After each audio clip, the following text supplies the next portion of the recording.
We have another examples on the board. We're supposed to find a value of x. So in order to find value of x, I have to eliminate on the left side everything whatever doesn't contain x.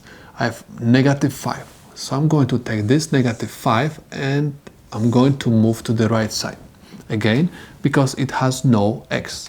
I have 3 log x is equal 1 plus 5.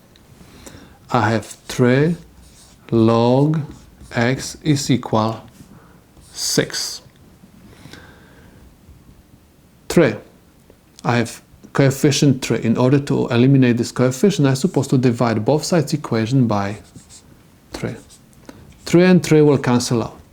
I have logarithm of x is equal 6 divided by 3 is equal 2.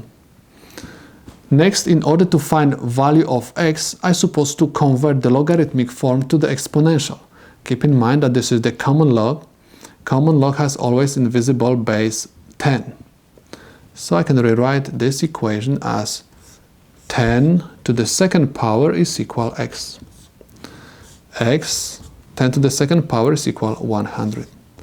And this is the solution to my problem. If you want to verify your answer, simply replace x by 100.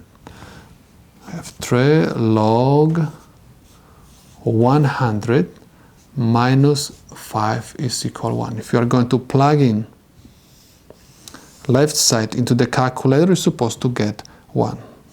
1 is equal 1. If the left side is equal to the right side, means the answer x is equal 100 is the correct one. Let's take a look at the second example.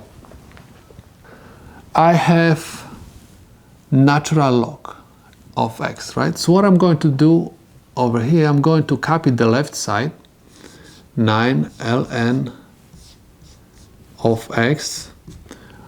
I'm going to copy this down because this x has no exponent and this one has. So what I'm going to do, I'm going to use the property for the log of power and I'm going to bring this exponent down and I'm going to convert this to the coefficient.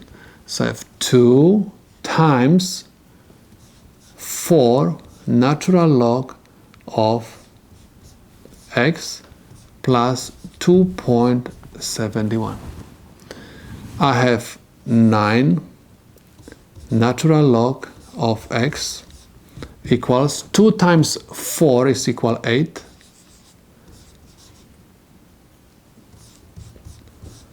plus 2.71.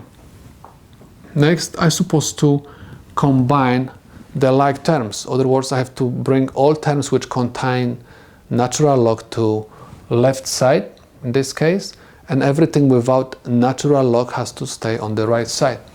So I'm going to move this term to the left side and I'm going to have 9 natural log of x minus 8 natural log of x is equal 2.71. 9 minus 8 is equal 1. I can perform the subtraction because I have natural log and x's have the same exponent, invisible one. That's why I treat these two terms like terms. And I'm going to have natural log of x is equal 2.71. Please keep in mind that the natural log has always base equals e. So you can rewrite this problem as e to the power 2.71 is equal x. X is equal 15.292. This is basically the answer which you will get after applying into the calculator e to the exponent 2.71. If you want to verify your answer, you're supposed to replace every single x in your original equation by this value, and you're supposed to notice that the left side is going to be equal to the right side. So this is the solution to my problem.